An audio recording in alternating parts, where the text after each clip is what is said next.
이제 오늘의 말씀은 역대상 4장 9절 10절 말씀입니다. 역대상 4장 9절 10절 말씀.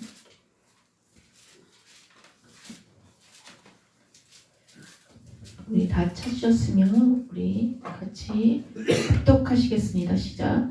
야베스는 그의 형제보다 귀중한 자라. 그의 어머니가 이름하여 이르되 야베스라였으니 이는 내가 수고로이 낳았다 함이 이렇더라.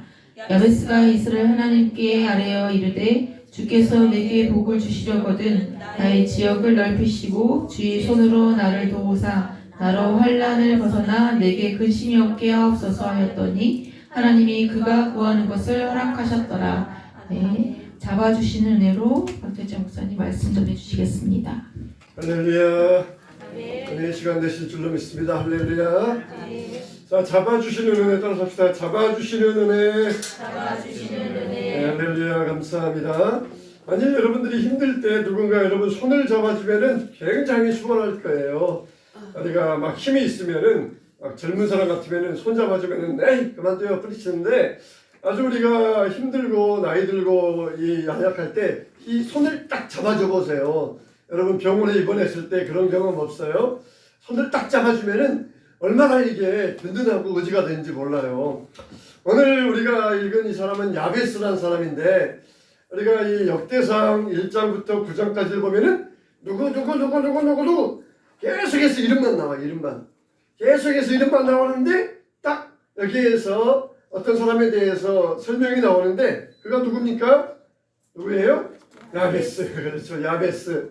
야베스라는 사람은 이름만 딱딱딱 나오다가 이 사람은 누구였다. 그러면서 그에 대해서 2절 정도 딱 설명이 나오는데 참 이만큼 이름만 나오는 그 사람들 가운데서 이 야베스라는 사람이 우리에게 뭔가 전해주고 싶은 메시지가 있다는 것이에요.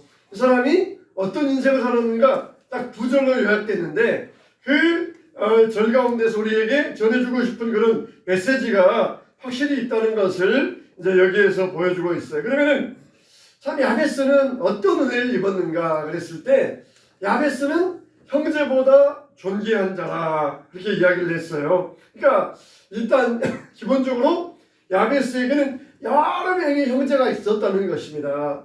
여러 명의 형제가 있었는데 그 이름을 야베스라 지었는데 왜 야베스라 지었느냐?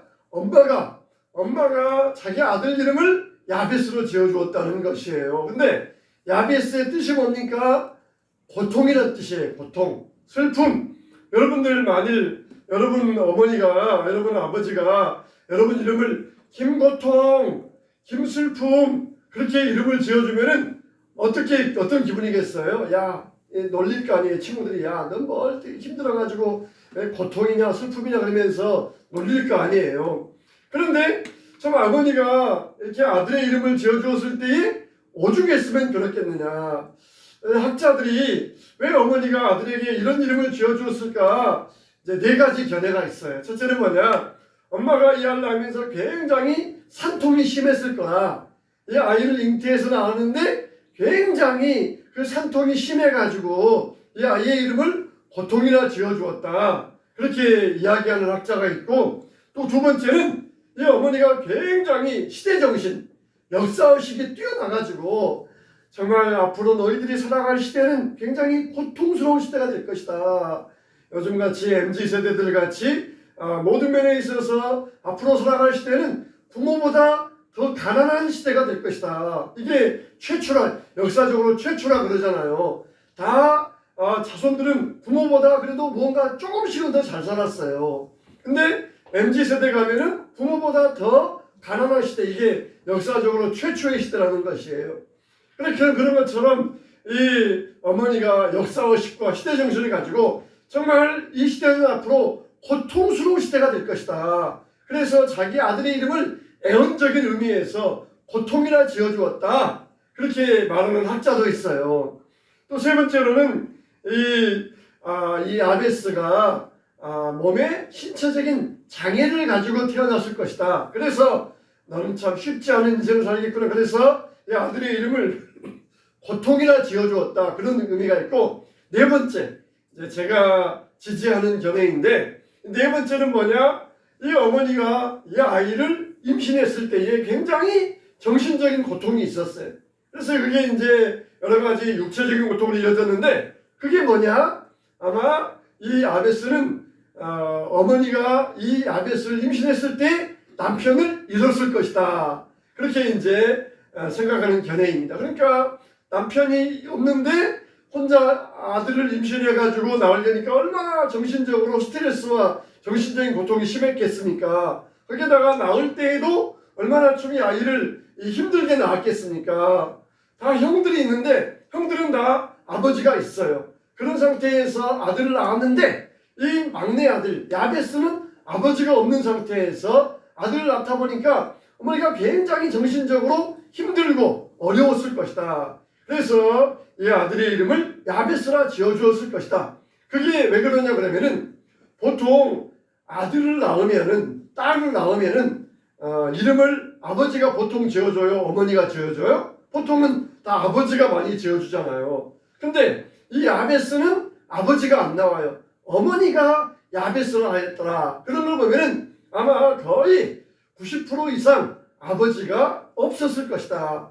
아버지가 부재했기 때문에 어쩔 수 없이 어머니가 자기 아들의 이름을 지었는데 야베스라고 지었을 것이다. 그렇게 이제 지지하는 그런 견해가 있습니다. 그러니까 남편이 있고 슬프고 또 이제 위로는 또 줄줄이 자식들이 있고 또 일을 나가야 되고 얼마나 여자 혼자 힘들었겠습니까? 얼마나 스트레스와 정신적인 고통이 심했겠습니까? 그러니까 내가 정말 이 아들까지 낳아야 되나? 그러면서 굉장히 힘들게 아들을 낳으면서 참 고생과 눈물로 태어난 아이라 너는 야베스라 그렇게 이름을 지어주었다는 것입니다. 그러니까 참 야베스는 태어나면서 그래도 형들은 다 아버지가 있는 상태에서 태어나서 어느 정도 안정되고 평안했는데 아버지가 없는 상태에 태어나니까 어머니가 제대로 이 아이를 케어해 줄 수 있었겠습니까? 아이를 낳고도 어머니가 쉬지 못하니까 아마 이 아이도 굉장히 병들고 약했을 것이에요. 그래서 이 아이도 굉장히 신체적으로 약한 상태였어요. 근데 또 막내이다 보니까 어떻습니까? 막내는 그 당시에서는 어떤 그 유산이 굉장히 조금밖에 안 돌아가. 맨 먼저 큰아들, 그 다음에 둘째, 셋째 돌아가다가 막내는 별로 유산이 별로 없어요. 다윗이 그랬잖아요. 형들은 다 11명의 이 형들은 다 잔치에 초대받아가지고 사무엘을 만나는데 자기 다윗 막내는 너는 가서 들에서 양이나 쳐라. 그러면서 막내는 잔치에 초대하지 않았던 것이에요.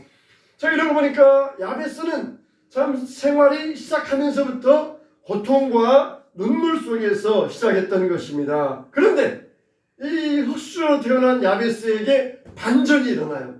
어떻게 합니까? 야베스는 형제보다 더 존귀한 자라. 그러면서 고통 가운데 태어났던 야베스에게 반전이 일어납니다. 완전히 흑수저인 인생에서 결국은 존귀한 사람으로 그 인생이 운명이 바뀌어지는 역사가 일어나요. 그런데 그 원인이 어디 있느냐? 어떻게 해서 야베스의 인생에 운명이 바뀌어지고 반전이 일어나는 인생으로 될 수 있었느냐 그럴 때 그 모든 원인을 이 10절에다가 초점을 맞추고 있어요. 10절에 뭐라고 그럽니까? 야베스가 이스라엘 하나님께 아뢰어 이르되, 한번 따라서 합시다. 하나님께 아뢰어 이르되. 야베스가 뭐 했다고요? 하나님께 아뢰었다는 거예요. 여러분, 기도는 어려운 게 아니에요. 기도는 여러분의 사정을 하나님께 아뢰어 드리는 거예요. 하나님께 대화하는 거예요. 기도는 힘들거나 어려운 게 아니에요. 그냥 야베스는 자기 사정을 그대로 하나님께 아뢰어 드렸다는 것이에요. 이르되 주께서 내게 복을 주시려거든 나의 지역을 넓히시고 주의 손으로 나를 도우사 나로 환난을 벗어나 내게 근심이 없게 하옵소서 하였더니 하나님이 그가 구하는 것을 허락하셨더라. 뭐냐? 네 요구대로 내가 해주겠다. 그러면서 야베스의 구하는 것을 허락해 주셨다는 것이에요. 허락해 주셨다는 것. 여러분, 우리가 기도하면은 하나님께 응답이 있습니다. 할렐루야. 여러분, 모든 종교에는 뭐가 있어요? 주문이 있어요. 주문이. 모든 종교에는 주문이 있어요. 정말 등산 가다 보면은 항상 등산 산 이 초입에 절들이 있잖아요. 절들이. 요즘은 이 승려들이 직접 연주를 내는 게 아니라 다 마이크를 우리 스피커를 틀어놔요. 그냥 스피커를 틀어놓고 계속해서 스피커를 반복하는데 이 종교마다 주문이 있어요. 그걸 반복해서 계속 외우면은 뭐 선고를 한다. 어떤 소원이 이루어진다. 어떤 신령한 일들이 이루어진다. 이게 종교의 주문이에요. 근데 우리 기독교는 주문이 있어요? 없어요? 없어요. 주기도문은 주님이 가르쳐 주신 기도문이지 주문이 아니에요. 줄여가지고 이거 주문이다 그렇게 말하면 절대로 안 돼요. 근데 서양에서는 신앙이 변질돼가지고 주기도문을 주문처럼 그렇게 막 하는 그런 경우가 있어요. 그러냐 신앙이 변질되어가지고 내 입으로 내 사정을 하나님께 아뢰는 기도해야 되는데 그런 기도를 못해. 그런 기도를 못하니까 그냥 주기도문을 딸딸딸 외우면서 그러면은 주기도문 안에 내 모든 기도가 들어있으니까 하나님께서 알아서 응답해 주실 것이야. 그러면서 그렇게 이제 주기도문을 주문처럼 외우는데 이건 이 서양의 기독교가 변질되었다는 것을 보여주고 있어요. 야베스가 아뢰되 주여 나를 지경을 넓혀주시고 우리도 뭐 이렇게 이 말을 막 주문처럼 막 외우면은 야베스와 같이 나에게도 복이 있을 것이다. 아니에요. 이 기도는 절대 주문이 아니에요. 이건 야베스의 기도예요.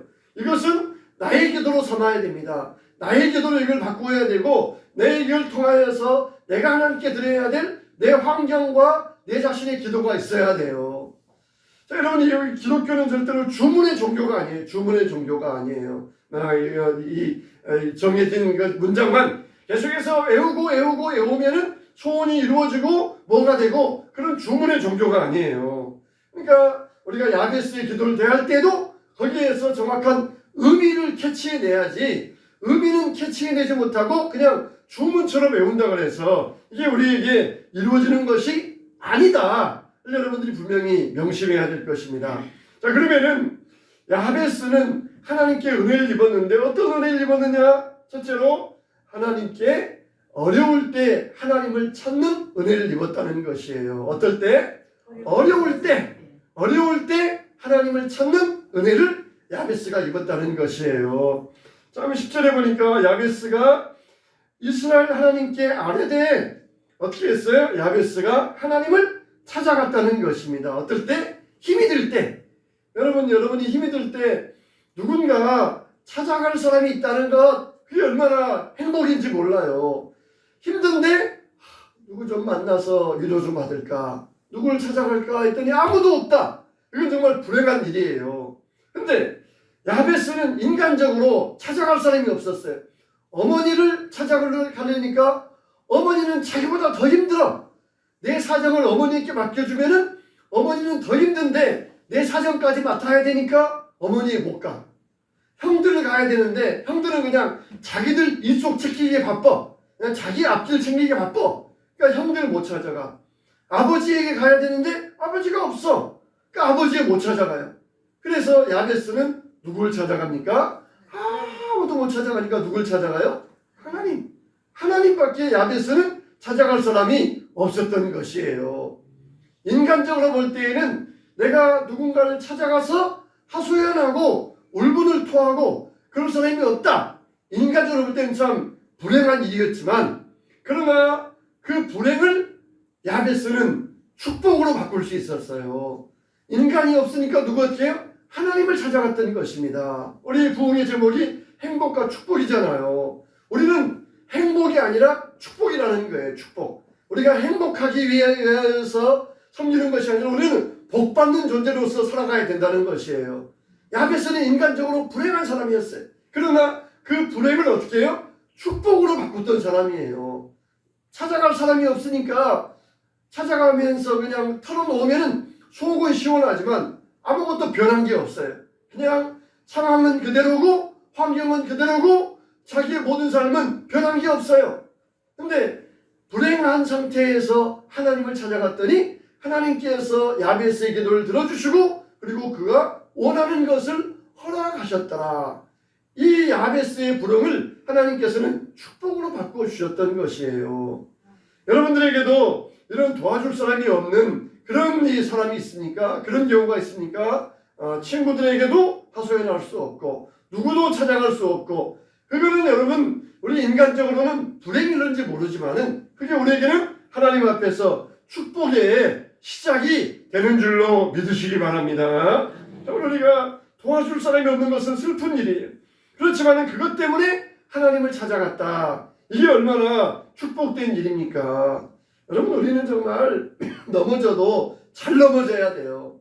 고등학교 어떤 선생님이 항상 자기 반 학생들을 두고는 이런 말을 했대요. 얘들아 너희들은 넘어져도 서울대 앞에서 넘어져라. 서울대 앞에서 넘어져야 인생이 풀린다. 그런 이야기를 했대요. 물론 나 서울대 가라 그런 이야기는 아니고 그만큼 우리가 어디에서 넘어져야 된다. 그걸 잘 보여주고 있었던 것이에요.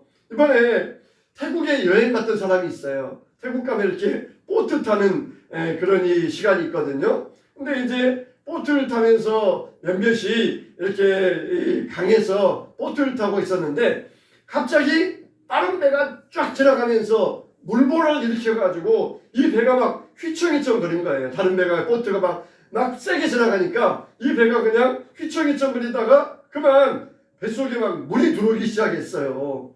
그래가지고 발목 차지, 허리 차지, 드디어 이제 목에까지 물이 차기 시작했어요. 여러분 같으면 그 상시에 어떻게 하겠어요?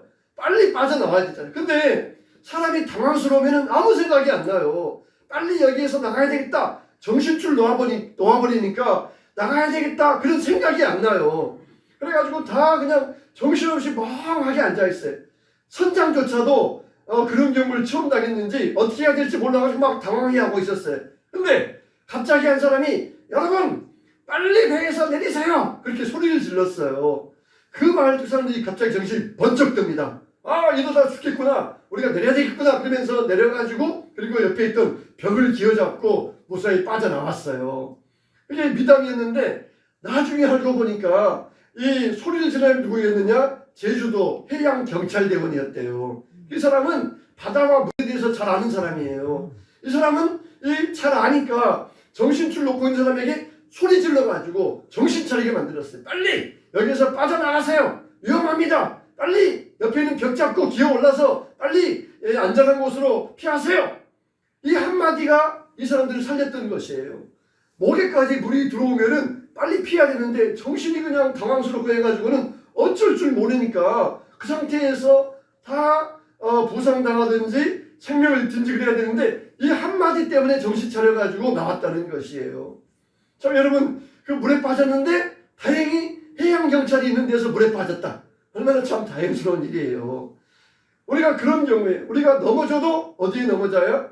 무당 앞에 가서 넘어지면 안 되고 성황당에서 넘어지면 안 되고 교회에서 하나님 앞에서 넘어져야 돼요. 그러면은 하나님께서 정신 차려! 지금 네가 그렇게 정신없이 할 때야 기도할 때다. 하나님이 우리에게 한마디 딱 소리쳐 주시면은 정신이 번쩍 들어요. 무당 앞에 가면은 그래요. 앞으로 보니까 길일만 있고 앞으로 복만 굴러 들어올 것이고 앞으로 귀인을 만날 것입니다. 그런 소리 듣고 오면은 마음이야. 그런 일이 있으니까 내가 참 인생 좋아지겠다. 그런 생각으로 되는지 모르지만은 변화는 없어요. 그러나 넘어져도 하나님 앞에서 넘어지면은 어떻게 해요? 하나님께서 우리를 붙잡아 주신다는 것입니다. 할렐루야. 세상에서 쓸데없이 넘어지는 다 되지 말고 넘어져도 하나님 앞에서 넘어질 수 있는 여러분 되시기를 축원합니다. 두 번째 야베스의 은혜는 뭐였어요? 하나님의 손을 붙잡는 은혜였다는 것이에요. 주의 손으로 나를 도우사. 도와줄 만한 손길이 어디 없을까? 누가 나 좀 붙잡아줄 손 붙잡아줄 사람이 없을까? 극단적인 선택을 하는 사람들은 마지막까지 그걸 찾는데 누가 나 좀 붙잡아줄 사람이 없을까? 그런데 야베스는 어떻게 했어요? 주의 손으로 나를 도우사. 주의 손으로 나를 도와주시옵소서. 내가 이렇게 노력했는데 누군가 나를 한 번만 도와주면 좋겠다. 그랬을 때에 하나님께서 손을 딱 내밀어 주셨던 것이에요. 동서남북 어디에 봐도 내 손을 잡아줄 사람이 없는데 야베스에게 이런 손을 딱 내밀어 주어가지고 주의 손으로 나를 도우사. 정말 나를 붙잡아 주실 분은 주님밖에 없습니다. 주님밖에 없습니다. 그러면서 주의 손에 은혜를 구했다는 것이에요. 여러분 살다가 우리가 힘든 일 만나면은 사람들의 손을 붙잡기보다는 하나님의 손을 의지하시기를 주님의 이름으로 축원합니다. 하나님 주의 손으로 나를 도와주세요. 주의 손으로 나를 붙잡아 주세요. 주밖에 의지할 사람이 없나이다. 이런 기도를 들으면은 참 얼마나 하나님께서 기뻐하시겠습니까? 따라서 합시다. 하나님이시여 내 손을 붙잡아 주시옵소서. 할렐루야. 할렐루야. 하나님이여 주님이시여 내 손을 붙잡아 주시옵소서. 주의 손으로 나를 도우사. 참 이 야베스는 아주 그냥 멋있게 기도했잖아요. 근데 우리는 그렇게 안 멋있어도 돼요. 이 의미를 알고 기도하면 돼요. 주여 내 손 잡아주세요. 주여 나를 붙들어 주세요. 우리 한자말로 뭐라 그럽니까? 주의 장중에 품어주시옵소서 그러잖아요. 장이 뭐예요? 손바닥장이잖아요. 손바닥장. 주의 장중에 품어달라니까 가슴에 품어달라는 말이에요. 주의 장중에 주의 손바닥으로 우리를 품어주시옵소서. 우리가 그렇게 기도했잖아요. 옛날 어르신들은 주님의 장중에 붙들어 주시고 능력 주시옵소서. 주님의 장중이란 말, 그런 말을 많이 했는데 바로 이 주님의 손으로 나를 도우사, 주의 손으로 나를 붙잡아 주시옵소서. 이런 의미를 알고 기도하면 돼요. 이게 야베스가 입은 은혜입니다. 저 여러분도 주님의 장중에 붙들리시기를 축원합니다. 세 번째 야베스는 뭡니까? 그가 구하는 것을 얻었다. 나의 지경을 넓혀주시고, 지금 이 성경에는 나의 지역을 넓혀주시고, 나의 지역을 넓혀주시고, 이 말은 뭐예요? 내가 부동산이 많아지게 해주세요. 내 사업체가 1호점, 2호점 열게 해주세요. 그런 뜻이 아니에요. 옛날에 어느 가난한 집에 남의 집에서 소작하는 아버지가 있었어요. 그런 소작하면은 어떻게 합니까? 가을에 쌀을 거두면은 딱 떼어가지고 절반은 주인에게 그리고 절반은 자기가 먹어요. 그러니까 이 10섬을 거뒀으면은 5섬을 다 소작료로 줘야 되니까 얼마나 큰 겁니까? 얼마나 큰 겁니까? 여러분들 돈을 벌었는데 절반을 세금 떼어간다. 그러면은 얼마나 큰 거예요. 그런 것처럼 소작료로 절반을 줘야 되니까 얼마나 힘들었겠어요. 부지런한 아버지는 새벽 4시부터 일어나가지고 삽 들고 가서 남의 논에 물 대주고 부지런히 그렇게 해가지고 드디어 논 4마지기를 샀어요. 논 4마지기. 그리고 자기 집 안방에서 주인과 계약서를 썼는데 그날 밤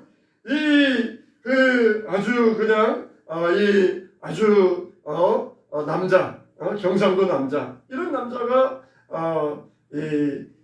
아이들을 잠잤는 줄 알고 그렇게 말하는데, 임자, 드디어 우리도 땅이 생겼어. 임자, 이 땅이 우리 땅이란 말이요. 그러면서 아들이 잠 안 자고 들어보니까 아버지가 울면서 자기 어머니에게 그러더래요. 임자, 드디어 우리 땅이 생겼어. 그러더라는 것이에요. 이게 바로 나의 지역을 넓혀주시고 그런 뜻이 되는 것이에요. 하나님께서 지금 애굽에서 나와가지고 가나안 땅을 분배해 줍니다. 그런데 이 힘이 없고 배경이 없는 사람들은 분배해 주는데 분배를 못 받아요. 그냥 빈손으로 가야 돼요. 주여, 나에게도 기업을 분배해 주세요. 나에게도 돌아올 기업을 나에게도 차지하게 해주세요. 나에게 주실 기업의 유업이 헛되이 되지 않게 해주세요. 자, 이게 야베스의 기도였었어요. 자, 우리에게도 이런 기도가 있어야 됩니다. 다 옛날 어르신들은 애를 낳아만 놓으면은 다 젖먹을 것 입에 물고 태어난다 그렇게 이야기하잖아요. 그러니까 산입에 거미줄치랴 그랬잖아요. 하나님이 우리를 이 땅에 보내주실 때는 다 우리의 기업이 있고 사명이 있어요. 그냥 아무렇지 않게 허무하게 살다가 돌아가는 인생은 아무도 없어요. 하나님이 우리를 이 땅에 보내주실 때는 다 우리에게 주실 기업이 있고 유업이 있고 유산을 다 준비해 주셔서 우리에게 보내주셨어요. 하나님 바로 그겁니다. 그걸 나에게 주세요. 그 유업이 내가 잃지 않게 해주세요. 하나님 앞에 간절히 야베스는 기도했던 것입니다. 여러분들이 욕심으로 정욕을 위해서 기도하는 게 아니라면은 여러분들이 죄 짓기 위해서 기도한 게 아니라면은, 또 여러분들이 잘못 구하는 기도가 아니라면은 하나님은 우리 기도에 응답하시게 되어 있습니다. 응답하시게 되어 있어요. 하나님이 우리를 위해서 예비해 주신 것들이 있어요. 그런데 우리가 구하면은 우리가 얻을 수가 있어요. 기업에 분배를 해주려고 그러는데 분배 받을 사람이 안 나왔어요. 주일날 교회 안 나왔어. 그러면은 분배해 주려고 그러는데 그 사람이 없으면은 그냥 넘어가는 것이에요. 굳이 찾아가지고 불러다가 야, 너 이거는 이거니까 네 이목 네가 찾아가. 안 그럽니다. 안 그래요. 우리가 찾아가야 돼요. 우리가 하나님 앞에 가서 찾아가야 돼요. 하나님, 나의 지경을 넓혀 주시옵소서. 나의 지역을 나에게 허락하여 주시옵소서 해야 된다는 것이에요. 그냥 세상은 부모 마음 같지 않아요. 부모님은 그냥 없는 거 굳이 데려다가 앉혀놓고 이렇게 해라 그러지만은 세상은 없어요? 넘어가. 그걸로 끝. 없어져 버리는 것이에요. 우리가 하나님 앞에서 구할 때에도 이런 마음을 가지고 구해야 됩니다. 우리가 하나님 앞에서 구할 때에도 분배해 주려고 그러는데 눈에 안 보인다? 그러면은 세상 유업은 없는 것이에요. 기업은 없어져 버리는 것이에요. 그래서 하나님 앞에서 우리가 이러니 야베스와 같이 원하는 것을 구원받는 이런 은혜를 입게 되시기를 축원합니다. 마지막 네 번째로 야베스의 은혜의 기도는 뭡니까? 따라서 합시다. 운명을 바꾸는 기도.